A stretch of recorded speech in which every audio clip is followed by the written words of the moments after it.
આલોચના સૂત્ર ભાગ 2 પંચણ અનુવયણમ 5 અનુવ્રતોને સાધુના 5 મહાવ્રતોના સ્થાને શ્રાવકો 5 અનુવ્રતો ધારણ કરે છે.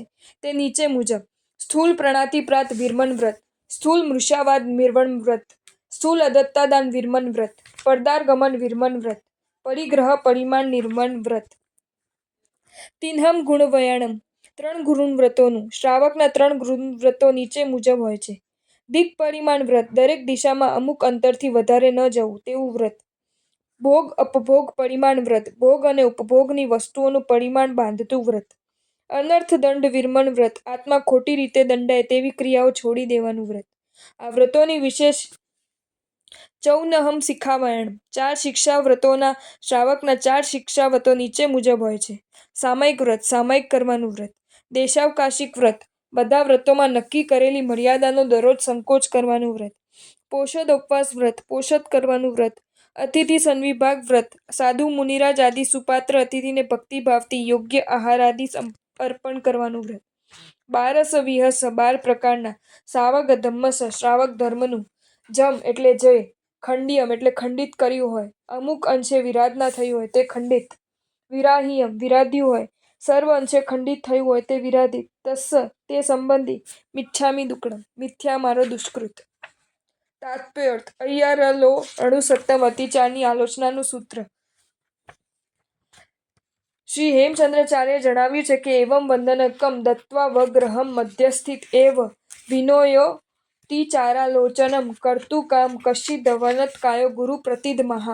એ રીતે વાંદણા દઈને અવગ્રહની મધ્યમાં રહીને જે શિષ્ય અતિચારનું આલોચન કરવાની ઈચ્છાવાળો થયો છતાં કયાથી કાંઈક નમીને ગુરુ પ્રત્યે આમ કહે છે, એટલે આ સૂત્ર અતિચારની આલોચના કરવાને માટે યોજાયેલું છે. આલોએમી એટલે ગુરુ સમક્ષ પ્રકટ કરું છું. આલોચ્યામિ પદનો સામાન્ય અર્થ મર્યાદિત રીતે કે સમસ્તપણે પ્રકાશિત કરું છું એવો થાય છે, પરંતુ તેનો રૂઢ અર્થ ગુરુ સમક્ષ પ્રકટ કરવાનો છે. જો મેં દેવસ્યુ અય્યારો કહું એટલે દિવસભરમાં જે મેં સ્ખલનાઓ કરી હોય. અતિચારનો સામાન્ય અર્થ અતિક્રમણ કે ઉલ્લંઘન છે, પરંતુ અહીં તે અતિક્રમ, વ્યતિક્રમ અને અતિચાર એ ત્રણેયના સામાન્ય અર્થમાં વપરાયેલો છે, એટલે તે વ્રત માલિન્ય, સ્ખલના કે દોષનું સૂચન કરે છે. દેવસિકનો સામાન્ય અર્થ દિવસ સંબંધી છે, છતાં પ્રતિક્રમણના સંબંધમાં રાત્રિ પ્રતિક્રમણ કર્યા પછી દેવસિક પ્રતિક્રમણ કરવાનો જેટલો કાલ પહોંચતો હોય તેટલા કાળ સુધીનો તેમાં સમાવેશ થાય છે. કાયો વાયો માણસ્યો એટલે કાયિક, વાચિક અને માનસિક સ્ખલના. સમસ્ત સ્ખલનાઓનું વર્ગીકરણ 3 વિભાગમાં થઈ શકે છે: કાયિક, વાચિક અને માનસિક. એટલે જે સ્ખલનાઓ થઈ હોય તે કાય દ્વારા થઈ હોય, વાણી દ્વારા થઈ હોય, તે મન દ્વારા થઈ હોય. તેથી પહેલો નિર્દેશ તેનો કરેલો છે. ઉસુત્તો ઉમગ્ગો અકપો અકર્ણિજો. સૂત્ર, માર્ગ, કલ્પ અને કર્તવ્યના અનુસરણમાં થયેલી ભૂલો. સૂત્રનું અનુસરણ કરીને એટલે શ્રી જિનેશ્વર ભગવંતે અર્થ દ્વારા અને ગણધરોએ સૂત્રોમાં જે પ્રરૂપના કરી છે તે પ્રમાણે ચાલવાનો નિષ્ઠાપૂર્વકનો પ્રયત્ન. તેમાં જે કંઈ સ્ખલના કે ભૂલ થઈ હોય તે ઉચ્ચસૂત્ર.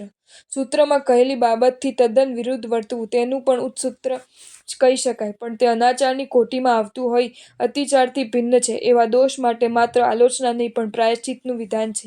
માર્ગનું અનુસરણ એટલે જે ઉપાયો કે વર્તનથી ચારિત્ર્યની સુધારણા થાય તેવા માર્ગે ચાલવાનો નિષ્ઠાપૂર્વકનો પ્રયત્ન.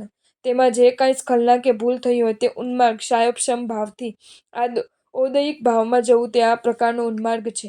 કલ્પનું અનુસરણ એટલે શાસ્ત્રો દ્વારા નિયત થયેલા નિયમોને અનુસરીને વર્તવાનો નિષ્ઠાપૂર્વકનો પ્રયત્ન. તેમાં જે કાંઈ સ્ખલના કે ભૂલો થઈ હોય તે અકલ્પ્ય. કર્તવ્યનું અનુસરણ એટલે શ્રાવકોએ કરવા યોગ્ય કર્તવ્યો કરવાના નિષ્ઠાપૂર્વકનો પ્રયત્ન. તેમાં થયેલી સ્ખલના કે ભૂલો તે અકર્ણનીય. સૂત્રથી જે વિરુદ્ધ હોય તે માર્ગથી વિરુદ્ધ હોય, માર્ગથી જે વિરુદ્ધ હોય તે કલ્પથી વિરુદ્ધ હોય, અને કલ્પથી જે વિરુદ્ધ હોય તે કર્તવ્યથી વિરુદ્ધ હોય છે. એટલે આ દોષોની ગણના કર્તવ્યનિષ્ઠામાં જે કાંઈ ખામી આવી હોય તે દર્શાવવાને માટે કરેલી છે. દુજ્જાવ દુવિચંતીયો એટલે ધ્યાન અને ચિંતનમાં થયેલી સ્ખલનાઓ. એક વિષય પર મનનું કેન્દ્રિત થવું તે ધ્યાન, અને સામાન્ય વિચારો આવો તે ચિંતન. પૂર્વ અભ્યાસની પ્રબળતાને લીધે આવા ધ્યાન કે ચિંતનમાં કાંઈ મલિનતા આવી ગઈ હોય તે દુર્ધ્યાત કે દુર્વિચિંતિત. ઉચ્ચસૂત્રાદિ 4 સ્ખલનાઓ મુખ્યત્વે કાયિક અને વાચિક છે, ત્યારે આ સ્ખલનાઓ માનસિક છે. અનાયારો અનિચ્છીયવો અસાવગ પાવગ, ન આચારવા યોગ્ય, ન ઈચ્છવા યોગ્ય, શ્રાવકોને અત્યંત અયોગ્ય એવી સ્ખલનાઓ. જ્ઞાન, દર્શન, ચારિત્ર, તપ અને વીર્યને લગતો આચાર એ શ્રાવકનો સામાન્ય આચાર છે, અને દૈનિક કર્તવ્ય એ વિશિષ્ટ આચાર છે. આ બંને પ્રકારના આચારને યોગ્ય ન હોય તેવું જે કાંઈ થયું હોય તે આચારને યોગ્ય કહેવાય નહીં. મનથી જે ઈચ્છા યોગ્ય નથી તે અનિષ્ટવ્ય. શ્રાવકને માટે સામાન્ય ધર્મ અને વિશેષ ધર્મ એ યોગ્ય છે. તેમાં સામાન્ય ધર્મ માર્ગાનુસારીના 35 ગુણોથી યુક્ત હોય છે અને વિશેષ ધર્મ સમ્યક દર્શનપૂર્વક 12 વ્રતોથી યુક્ત તથા 11 પ્રતિમાધારી હોય છે. તેથી જે કંઈ વિપરીત હોય તે શ્રાવકને યોગ્ય નથી. એટલે શ્રાવક ધર્મના પાલનમાં જે કંઈ સ્ખલના થઈ હોય તેનું સૂચન આ પદ વડે થાય છે. નાણે દંસણે ચડિતા ચડિતે સૂયે સામય એટલે જ્ઞાન દર્શન દેશવૃત્તિ ચારિત્ર શ્રુત અને સામાયિકને વિષય. જ્ઞાનના વિષયમાં, દર્શનના વિષયમાં, શ્રાવક ધર્મના વિષયમાં, શ્રુતના વિષયમાં અને સામાયિકના વિષયમાં જે કાંઈ સ્ખલનાઓ થઈ હોય, ઉપર જે સ્ખલનાઓ ગણાવી છે તે ઉપાસનાના દ્રષ્ટિબિંદુથી ગણાવી છે, જ્યારે આ સ્ખલના ઉપસ્ય વિષયની છે.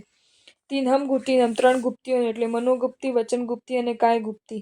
ચૌનમ કષાયને એટલે 4 કષાયો વડે. ક્રોધ, માન, માયા અને લોભ એ 4 કષાયો વડે. અહીં તૃતીયાર્થે ષષ્ઠી વપરાયેલી છે. પંચણમ મણુવર્ણમ, તીનહમ ગુણવર્ણમ, ચૌનમ શિખાવર્ણમ. 5 અનુવ્રત, 3 ગૃહવ્રત અને 4 શિક્ષો વ્રતોનું. 12 વિહસ સાવક ધમ્મસ એટલે 12 પ્રકારના શ્રાવક ધર્મનું. જમખંડિયમ જમ વિરાયમ જે ખંડિત થયું હોય, જે વિરાધાયું હોય. તસ્સ એટલે તેનું. મિચ્છામિ દુક્કડમ મારું દુષ્કૃત મિથ્યા થયો.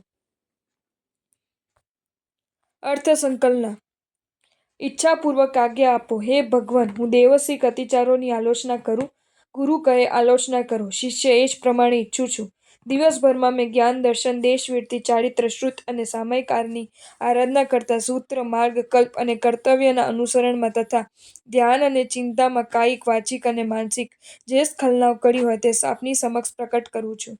3 ગુપ્તિના વિષયમાં તથા 5 અનુવ્રત, 3 ગૃહવ્રત અને 4 શિક્ષાવ્રત મળી 12 પ્રકારના શ્રાવક ધર્મના વિષયમાં 4 કષાયો વડે જે કાંઈ ખંડના કે વિરાધના થઈ હોય તે સંબંધી મારું સાગલું પાપ મિથ્યા હું. ઘરને સુઘડ રાખવા માટે જેમ સફાઈની જરૂર છે, ઉદ્યાનને મનોહર રાખવા માટે જેમ સંમાર્જનની અગત્ય છે અને ખેતરને ફળદ્રુપ રાખવા માટે જેમ નીંદવાની આવશ્યકતા છે, તેમ ચારિત્રને નિર્મલ રાખવા માટે શોધનની આવશ્યકતા છે. શોધન એટલે આત્મશોધન, આત્મગુણોનું શોધન કે આત્મ સ્વરૂપનું શોધન. વધારે સ્પષ્ટ કહીએ તો આત્મા જે દોષોને લીધે, જે સ્ખલનાઓને લીધે કે જે અતિચારોને લીધે તે માટે પ્રથમ આત્માનો ગુણ કયા છે, તે કેવી ક્રિયાથી પ્રગટે છે અને તેમાં કેવી રીતે અતિચાર લાગે છે તે જાણવાની જરૂર છે. તે જાણવાથી જ તેની યોગ્ય આલોચના થઈ શકે છે કે જેના પરિણામે ગયેલી વિશુદ્ધિ પુનઃ પ્રાપ્ત થાય છે. પ્રસ્તુત સૂત્રમાં આ રીતે અતિચારની આલોચનાનો વિધિ બતાવ્યો છે, એટલે તે અતિચાર આલોચન સૂત્ર કહેવાય છે. પ્રત્યેક આધ્યાત્મિક અનુષ્ઠાન જેમ ગુરુની અનુજ્ઞાપૂર્વક થાય છે, તેમ આ ક્રિયા પણ ગુરુની અનુજ્ઞાપૂર્વક કરવાની છે. તે માટે પ્રારંભમાં ઈચ્છાકારેણ સંધિસા ભગવન દેવસ્ય આલોમી. ઈચ્છાપૂર્વક આજ્ઞા આપો, હે ભગવંત, હું દેવસિક આલોચના કરવાની ઈચ્છું છું. એ પદો મૂકેલા છે. એના પ્રત્યુત્તરમાં ગુરુની આલોયમ આલોચના કરો એવી અનુજ્ઞા મળ્યા પછી અને તેનો ઈચ્છમ વડે સ્વીકાર કર્યા પછી દિવસ દરમિયાન લાગેલા અતિચારોની આલોચના કરવામાં આવે છે. તેનો સામાન્ય ક્રમ એવો છે કે પ્રથમ ક્રિયાનો સ્પષ્ટ નિર્દેશ કરવો, પછી અતિચારોના પ્રકાર વર્ણવા અને છેવટે તે શેના વિશે લાગે છે તે જણાવવું. આ માટે સૂત્રના પ્રારંભમાં જો મેં દેવસ્ય અય્યારો કહું એટલે દિવસ દરમિયાન મારા વડે જે અતિચાર કરાયો હોય તેનો નિર્દેશ કરાયો છે.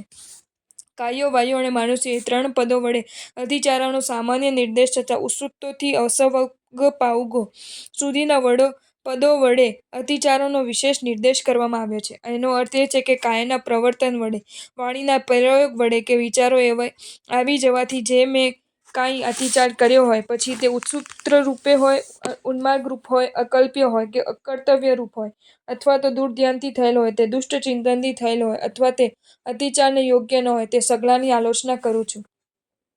ત્યારબાદ નાણે દંસણે ચડિતા ચડિતે સૂયે સામાય એ 5 પદો વડે અતિચાર શેના વિશે થાય છે તે જણાવ્યું છે. આ 5 પદોમાં પહેલા 3 પદો સાધ્યને અનુલક્ષીને અને બાકીના 2 પદો સાધનને અનુલક્ષીને બોલવામાં આવે છે. જ્ઞાન, દર્શન અને ચારિત્ર એ આત્માના ગુણો છે, તેથી સાધ્ય છે અને તેની સિદ્ધિ શ્રુત તથા સામાયિકની ઉપાસના વડે થાય છે, એટલે તે સાધન છે. આ પછી મનોગુપ્તિ, વચનગુપ્તિ અને કાયગુપ્તિ 3 પ્રકારની ગુપ્તિમાં તથા 5 અનુવ્રત, 3 ગુણવ્રત અને 4 શિક્ષાવ્રત મળી 12 પ્રકારના શ્રાવક ધર્મમાં ચતુર્વિધ કષાયના યોગે જે કાંઈ ખંડના કે વિરાધના થઈ હોય તે જણાવવાના માટે તીનહમ ગુપ્તિનમથી જમ વિરાયમ સુધીના પદો બોલવામાં આવે છે. મતલબ કે ક્રોધ, માન, માયા અને લોભ એ 4 કષાયો ચારિત્રના વિકાસમાં મુખ્ય અંતરાય રૂપ હોય તેનું થોડું સરખું સેવન પણ અનિષ્ટ છે અને તેથી ફરી તેમ ન બને તેની પૂરી તકેદારી રાખવાની છે. આ રીતે અન્ય કારણોથી કે કષાયના ઉદયથી થયેલા સર્વ અતિચારો માટે સાધકે અત્યંત દિલગીર થવાનું છે અને ફરી તેવું ન કરવાના ભાવ સાથે તત્સમ ઇચ્છામિ દુક્કડમ તે સંબંધી મારું સગલું પાપ મિથ્યા થાવ એ શબ્દો બોલવાના છે. દિવસ દરમિયાન થયેલા અતિચારોને ગુરુ સમક્ષ પ્રગટ કરવા માટે આ સૂત્ર યોજાયેલું છે. એટલે જ્યાં જ્યાં જે પ્રકારનો દોષો થયો હોય તે નિખાલસ હૃદય ગુરુ સમક્ષ પ્રકટ કરવાનો છે અને પરિણામે ગુરુ તેનું જે કંઈ પ્રાયશ્ચિત આપે તે સ્વીકારીને દોષમુક્ત થવાનું છે. આ પ્રકારની નિખાલસતા અને નિર્મલતા પ્રતિક્રમણની ભાવ આરાધના માટે ખાસ જરૂરી છે. જો તમને આ વિડીયો ગમ્યો હોય તો આ વિડીયોને લાઈક કરો અને મારી ચેનલ જૈન ફેક્ટ્સ એન્ડ સ્ટોરીઝને સબસ્ક્રાઈબ કરો. ધન્યવાદ.